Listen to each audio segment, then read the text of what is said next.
Bonjour, nous sommes le samedi 1er août 2026 et le sujet est Donald Trump qui annonce un accord sur le désarmement entre guillemets complet du Hamas à Gaza. Peut-on le croire? On a vu au cours de ces derniers mois surtout des multiplications d'annonces par dizaines, plusieurs fois par jour. Tout est son contraire.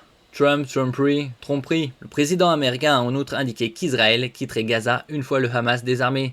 Ça, c'est aussi très peu probable. On a vu au cours des derniers mois plutôt des accords de pause au niveau des bombardements. Israël n'a pas respecté, par exemple, avec le Liban, où il bombardait différentes positions. Donald Trump a annoncé jeudi que son conseil de paix était parvenu à un accord sur le désarmement complet du Hamas et d'autres groupes armés à Gaza, un des points clés de la deuxième phase du plan de paix du président américain. On se rappelle, l'année dernière, il avait fait des publications sur son réseau Truth Social avec l'intelligence artificielle. Il aime l'utiliser, où il voyait Gaza reconstruite en une espèce de Las Vegas en bord de mer. Aujourd'hui, le Conseil de paix a conclu un accord historique pour le désarmement complet du Hamas et de tous les autres groupes armés à Gaza. Il aime mettre en capitale les mots-clés.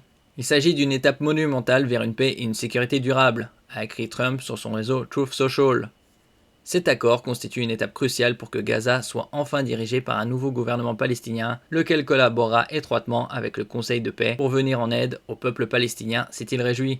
Gaza, c'est environ 360 km², avec une population aux alentours de 2,2-2,4 millions d'habitants. En comparaison, Paris intramuros, c'est 105 km² pour une population similaire aux alentours de 2,3 millions d'habitants. N'oubliez pas de vous abonner pour plus de news nationales, européennes et internationales sur ce monde dans lequel nous vivons. Que contient l'accord?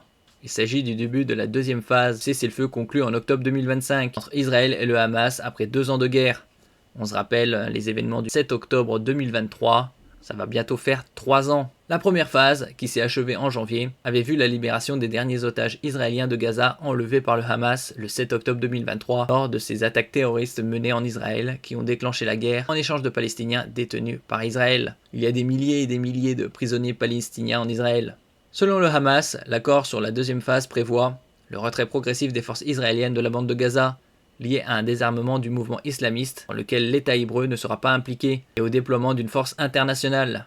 Il s'agit d'un cadre intégré, les composantes doivent rester interconnectées, a déclaré à l'AFP Ghazi Hamad, membre de l'équipe de négociation du Hamas, ajoutant que les autres milices armées à Gaza doivent également être démantelées. Selon Donald Trump, l'accord prévoit le désarmement complet du Hamas et de tous les autres groupes armés à Gaza. Qui le mettra en œuvre? Le Conseil de paix, institution créée de toutes pièces en janvier par Donald Trump, occupe un rôle central dans la mise en œuvre de l'accord. D'après le Hamas, le Comité national pour l'administration de Gaza, NCAG, un organisme de technocrates palestiniens institué par le Conseil de paix pour gérer la reconstruction de Gaza, sera la seule entité habilitée à dresser l'inventaire des armes et à les stocker. Ça, pour l'instant, c'est sur le papier, c'est théorique. Nous verrons ça d'ici quelques semaines, quelques mois. Qu'est-ce que ce sera? Après le retrait israélien, une force internationale de stabilisation, structure naissante censée regrouper les troupes multinationales opérant sous l'égide du Conseil de paix, collabora ensuite avec une nouvelle force de police palestinienne pour garantir la sécurité à Gaza, a affirmé le président américain. Le NCAG entamera bientôt une transition progressive vers l'exercice de l'autorité pleine et entière, soutenue par la force internationale de stabilisation, a affirmé le Conseil de paix après l'annonce de l'accord. Merci pour votre écoute et à la prochaine.